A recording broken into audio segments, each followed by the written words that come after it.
sobat, jumpa lagi. Melanjutkan kisah Keris Nogososro dan Sapu Inten karya S. Hamintarja untuk sobat semua. Kali ini dalam episode Tandang Kebu Kanigoro dan Maiso Jenar di puncak pertempuran. Selamat menikmati. Salam budaya.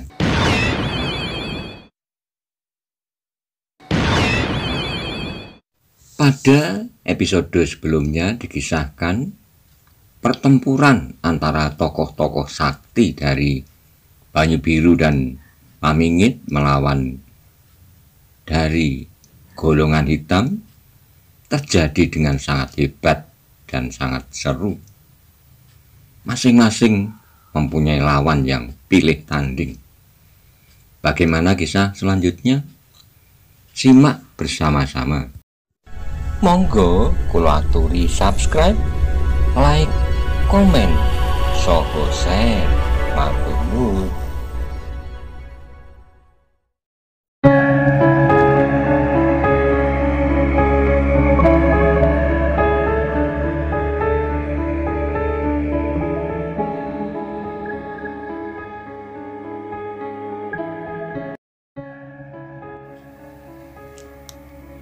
Seperti Maiso Jenar, Kebu Kanigoro juga memiliki kekhususan. Ia benar-benar tangguh bagaimana ciri-ciri khusus perguruan pengging. Seakan-akan berkulit tembaga bertulang besi, serta apabila keringatnya telah membasahi punggungnya, tandangnya menjadi semakin garang. Seperti banteng ketaton, demikianlah ketika matahari manjat langit semakin tinggi. Pertempuran itu pun menjadi semakin sengit. Kebu Kanigoro dan Nogoposo telah mengerahkan segenap kemampuan mereka. Namun di samping kemarahan yang semakin memuncak, Nogoposo pun menjadi heran. Apakah ia sebenarnya sedang bertempur melawan seorang manusia? Ataukah tiba-tiba saja ada malaikat yang menjelma dan melawannya? Persetan dengan malaikat. Aku tidak takut melawan malaikat seandainya ia benar-benar ada. Nogoposo mengumpat-umpat di dalam hati. Namun di dalam relung hatinya yang terdalam ia mengeluh.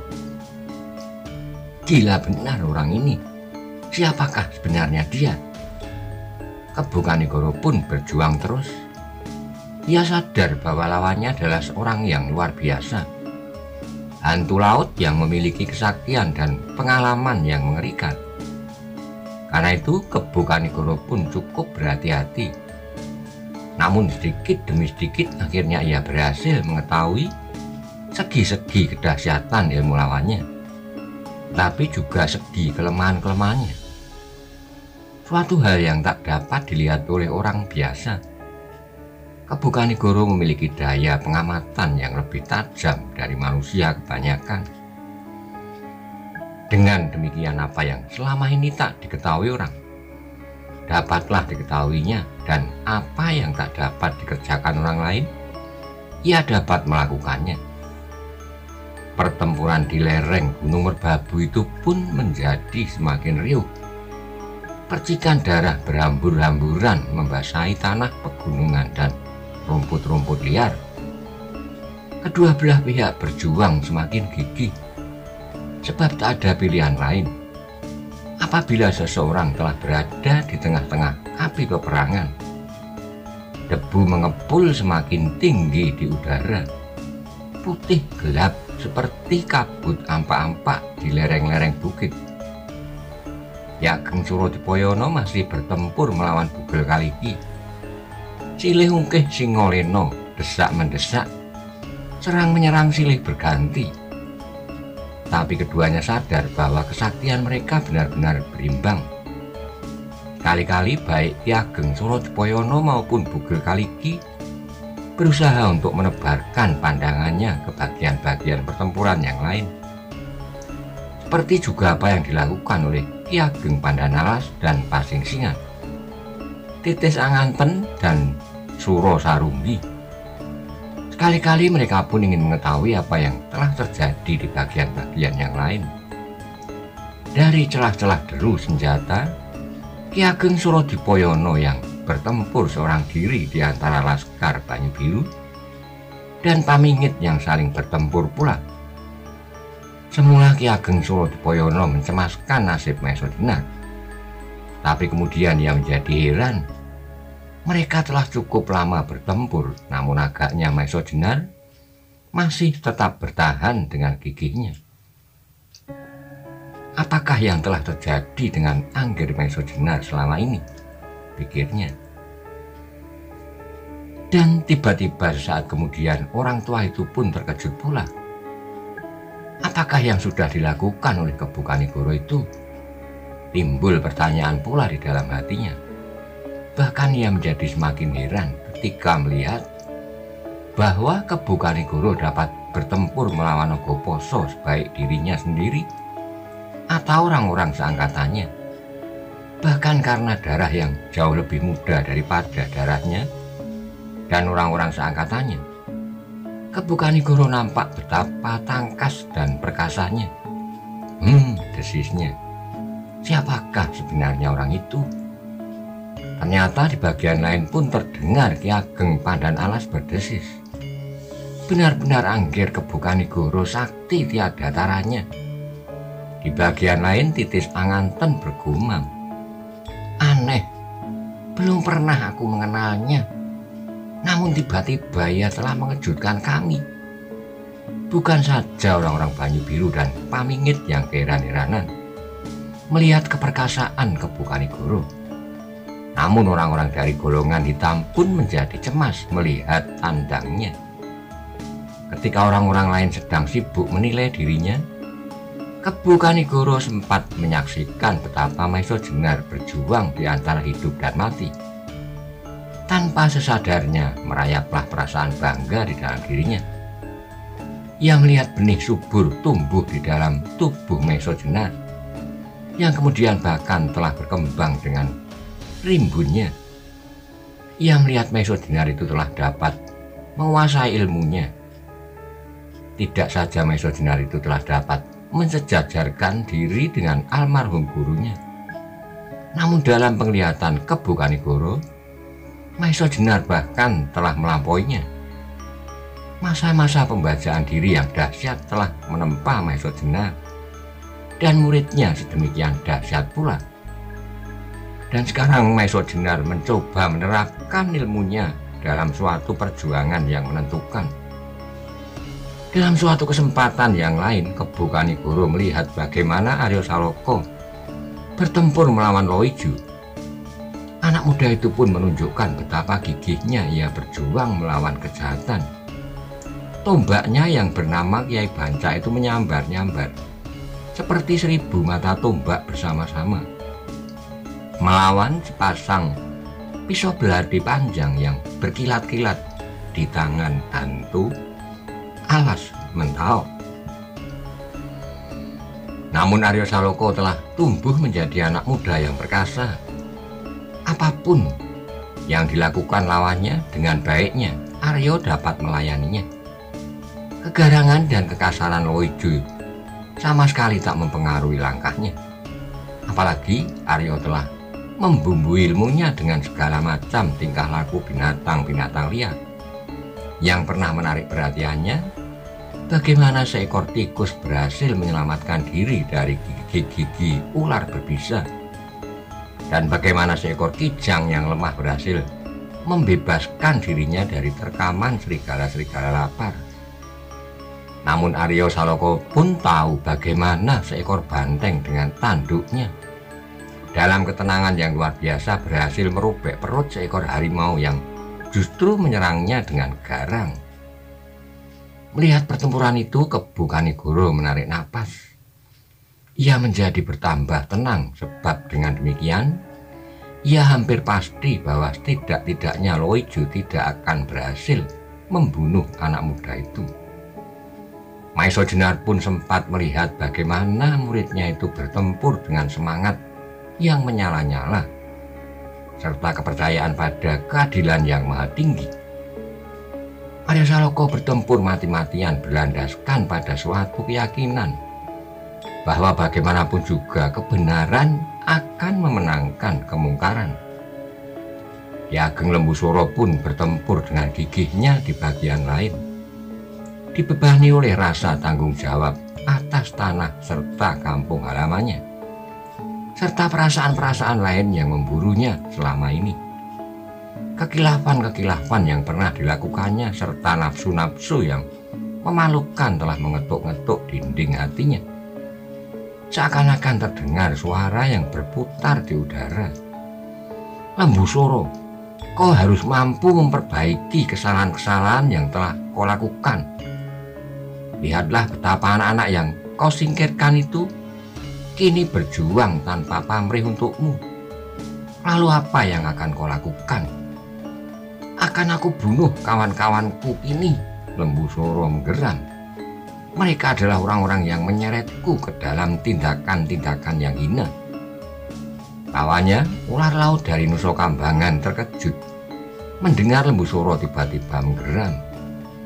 Tapi kemudian ia pun tersenyum, katanya, "Hati-hatilah Ki Ageng Lembusura, jangan melamun. Pedang tipisku ini dapat merobek dadamu." Kembali Lembusura menggeram betapa bencinya ia kepada Jakasaka. Apalagi sejak nyawanya berada di ujung kerisnya sendiri, yang ditekankan ke lambungnya oleh Maesa Jenar pada saat laskarnya mencegat laskar Demak yang sedang membawa Gajah Soro. Pada saat itu seolah-olah ia telah bersumpah bahwa pada suatu saat ia harus dapat membunuh Jakasaka dengan tangannya. Tetapi Jakasaka itu pun bukanlah anak-anak yang baru mampu berdiri. Ia adalah seorang bajak laut yang buas. Meskipun wajahnya selalu membayangkan senyuman yang menarik, namun di balik senyumnya itu tersembunyi kejahatan dan kebengisan yang bertimbun-timbun. Hanya karena seorang gadis yang cantik dalam penilaiannya dan bernama Roro Wilis di hutan Tambak Boyo, ia berhasrat untuk membunuh semua orang yang berada di tempat itu tanpa sebab, hanya karena mereka mengetahui bahwa ia menginginkan gadis itu.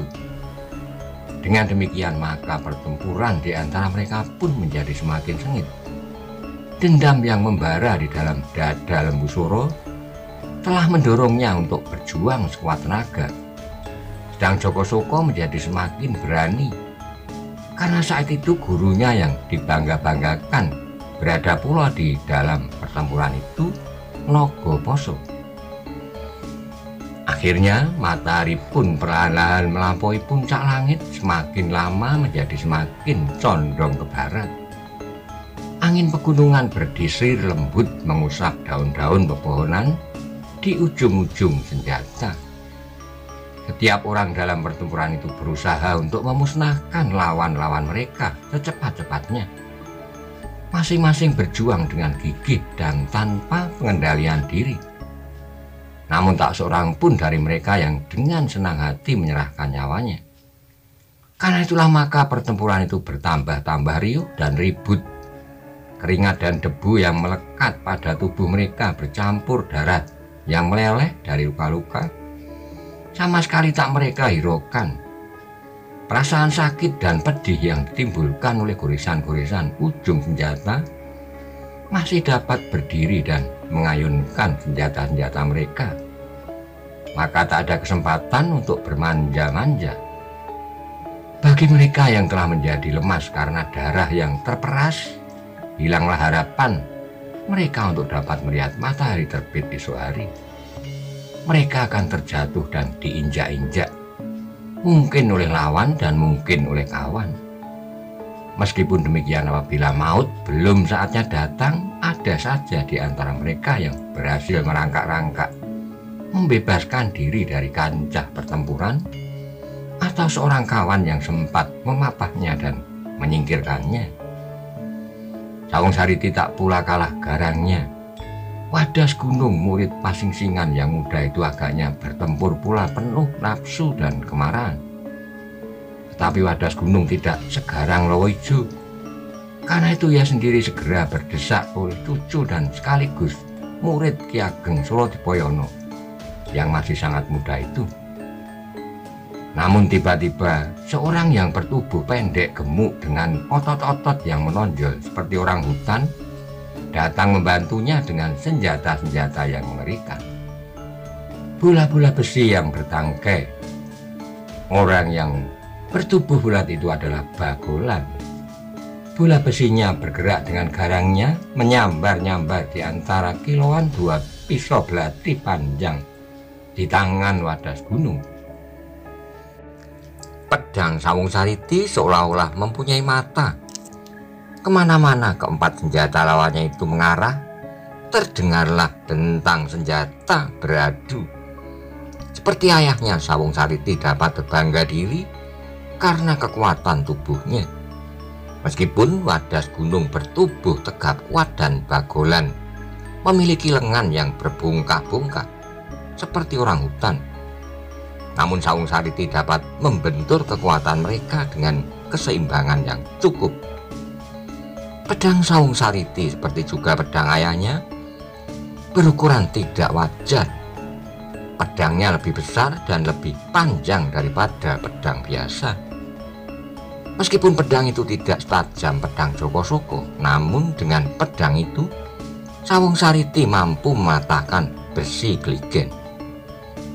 Dengan hadirnya Bagolan, maka pertempuran itu menjadi seimbang.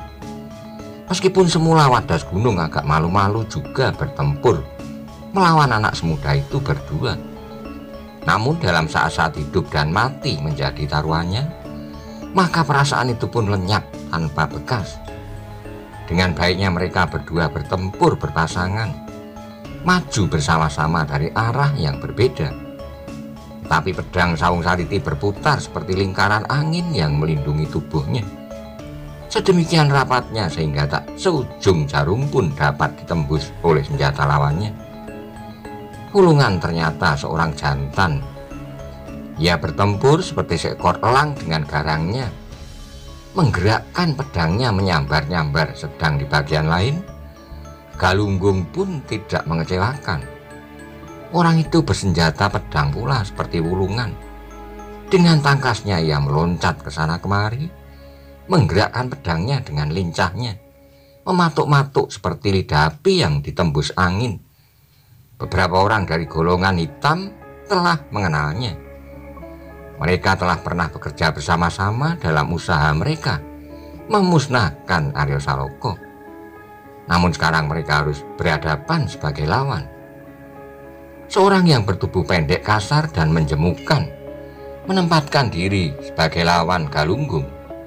Orang itu adalah Sakayon, tokoh kepercayaan Simorodro dari Gunung Tidar. Mereka berdua bertempur dengan penuh nafsu. Sakayon dengan pedang pendek namun besar bertempur seperti seekor babi hutan yang garang, sedang Galunggung melayani seperti seekor serigala lapar. Laskar golongan hitam yang bertempur berhadapan dengan sayap kiri. Laskar Banyu Biru menjadi terkejut ketika mereka merasa terbentur pada kekuatan yang tak mereka duga.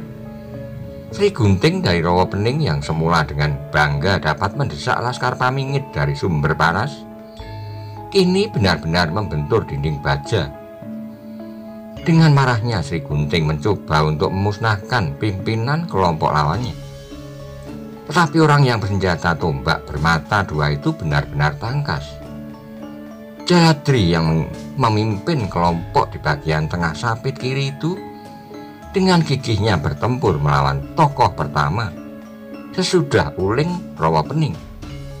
Bahkan tiba-tiba Jaladri menjadi bergirang hati setelah sekian lama ia menempa diri di bawah penilikan Ki Dalang Mantingan dan Ki Wirosobo, yang kemudian bertambah dengan beberapa pengetahuan yang berharga dari Maiso Jenar dan Kebo Karigoro. Kini ia mendapat kesempatan untuk mengamalkannya, menumpas golongan hitam. Demikian juga Bantaran yang berada di ujung sapit kiri. Ia berusaha dengan gigih untuk memotong gerakan lawannya yang mencoba melingkari ujung sayap itu dan menyerang dari samping dan belakang. Karena keprigelannya maka ia berhasil dalam usahanya itu. Meskipun ia sendiri harus bertempur mati-matian melawan Walang Jerabang, salah seorang kepercayaan Joko Soko.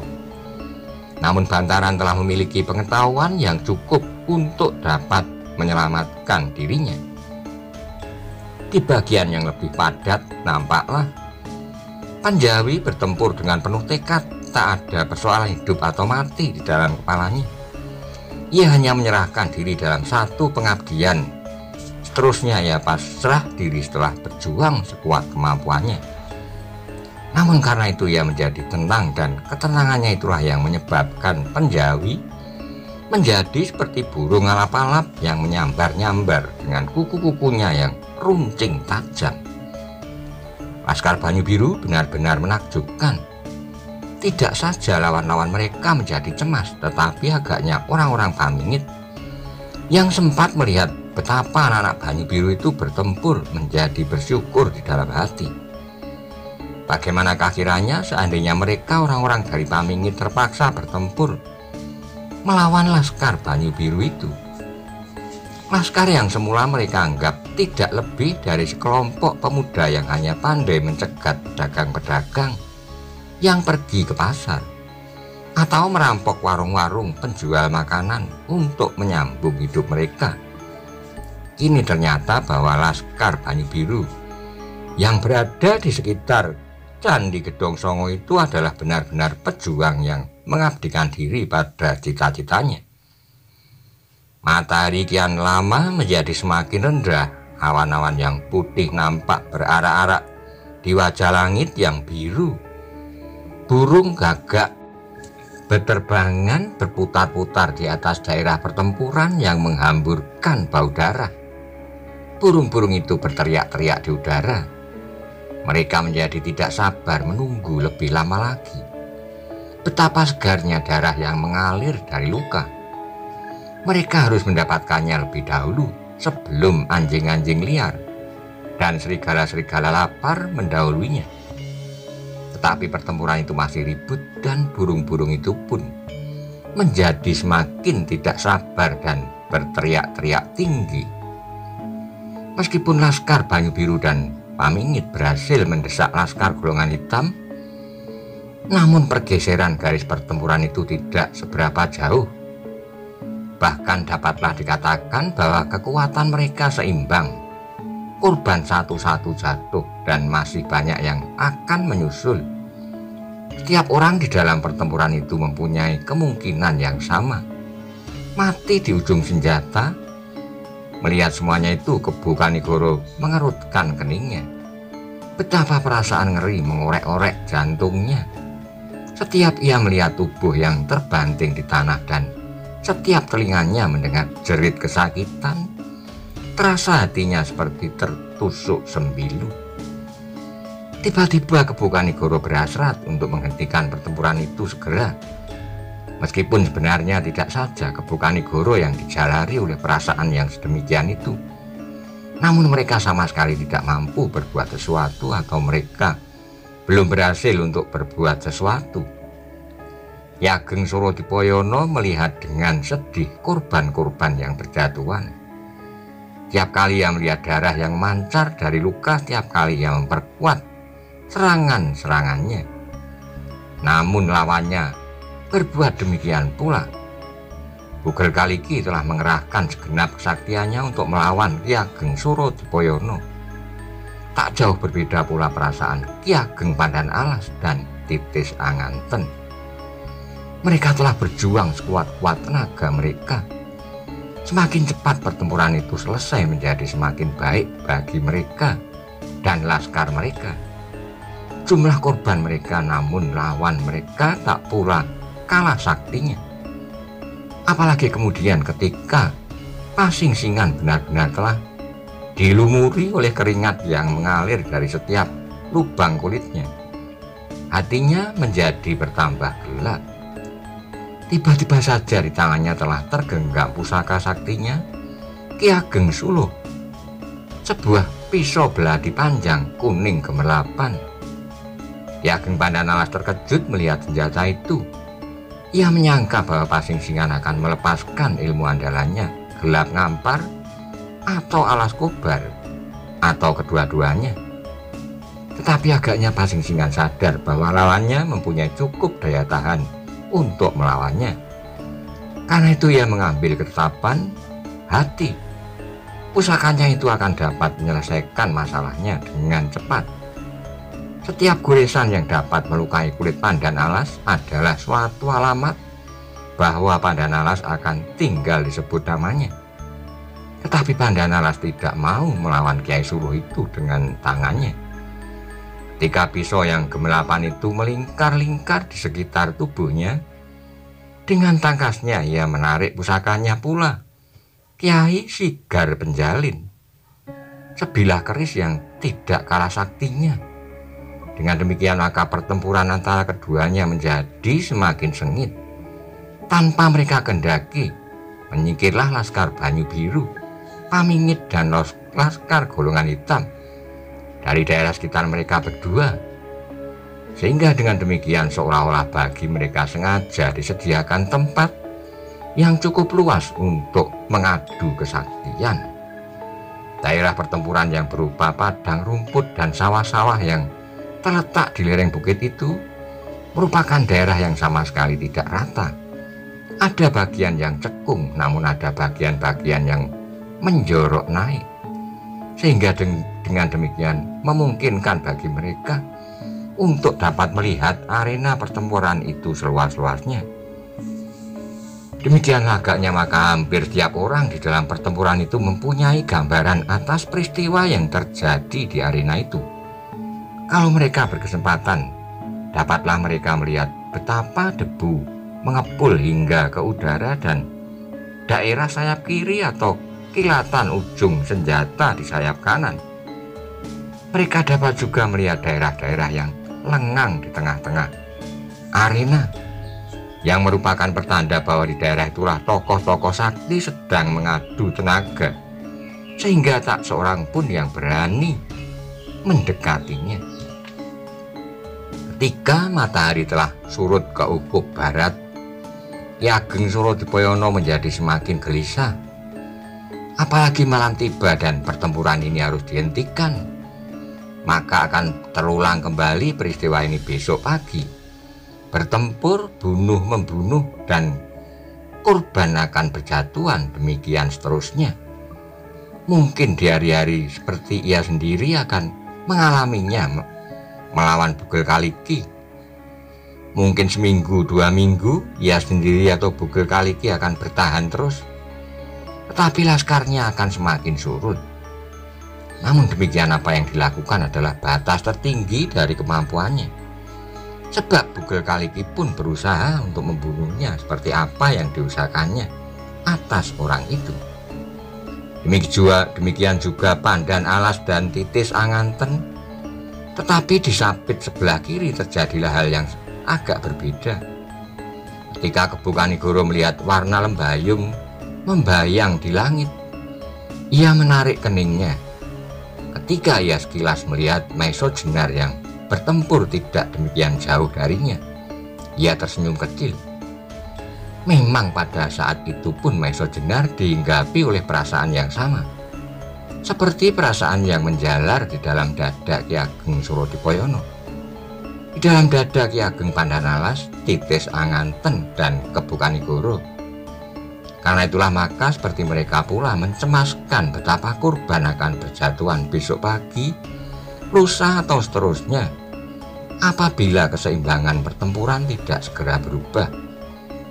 Karena itu ketika senja mewarnai langit, terdengar ia menggeram perlahan-lahan. Sekali lagi dengan tajamnya ia mandang wajah Simorudro yang bertempur dengan dahsyat sambil mengaum mengerikan.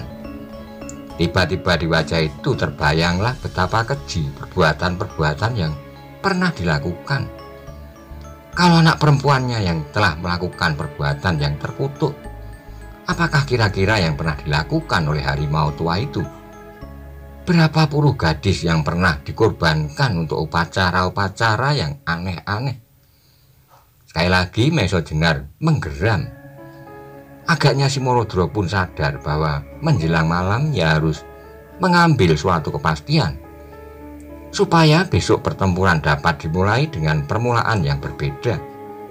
Karena itu Simorodro pun menjadi bertambah liar. Akhirnya terjadilah suatu hal yang mengerikan.